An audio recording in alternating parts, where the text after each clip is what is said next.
it was so really daunting to, to take on, a big script role like that, The older you get, the remembering lines gets harder and harder. Well, for me it does, but the being up till 3 or 4 o'clock in the morning with the audio book on the MP3 player, falling asleep with it, listening to it, falling asleep with it, and then having it on all day at work the next day and going over and over and over and over. I mean, it does help. It really does help. Act 1 and 2. I pretty much got that fairly nailed, but Act 3 was just a big, just a big nightmare, really. It's hard for people to say, I think, when we're actually doing it, to say which was your best performance.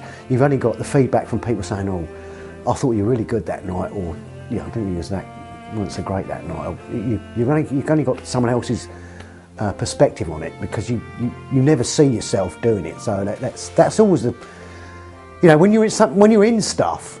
Sometimes when you're in stuff, people say that was really good, and you think, "Oh, I wish I'd have seen that," but you're always the wrong side of it,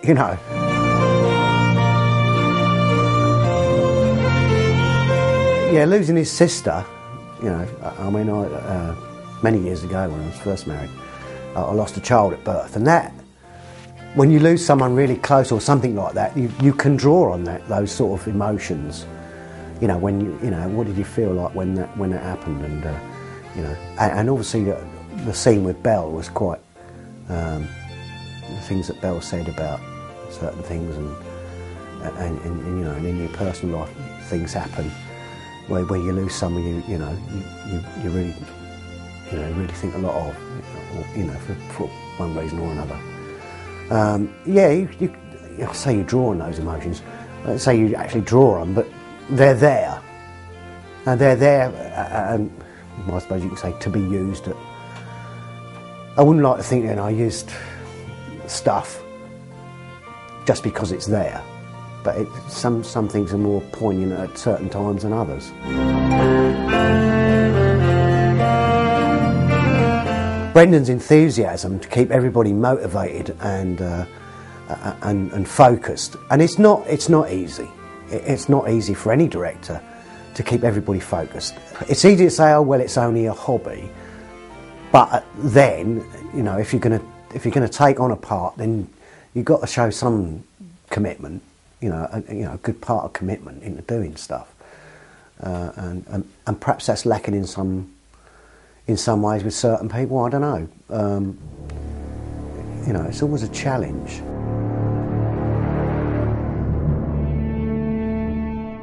The toughest scene,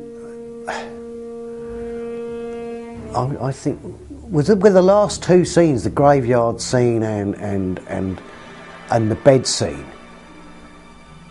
Again, it's dialogue without any rapport with anybody. It's that you're out there on your own.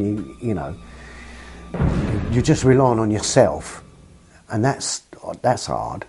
And lucky enough, when we did it at the Priory, changing back from nightshirt into proper clobber, I had three people helping me. Which is Georgie, Sue, and Zach's dad, Ian. Was there a lot of the time, somebody putting my shoes on, someone putting my jacket on, and doing my shirt up and tying a cravat. And we got it down to less than a minute in the end, which was pretty swift. But getting changed when Sue and Georgie keep having their hands down my pants was quite nice. And I remember Sue saying, I'll probably see you in the street and start ripping your clothes off, because that's what I'm used to. Every time I meet you, that's what I do. Good. On a personal level, people have said to me, not just friends and family, but other people that I've seen in pubs and whatever, mainly in pubs, that have seen it, that came to see it, thought it was absolutely excellent, and asking, well, what are they doing next? What are they doing next? And people I know that have been to see A Christmas Carol, have been to see the players for the first time, who were sort of, Amdram, I've sort of, it was brilliant. What are you doing here? It's like, I must come and see the next thing.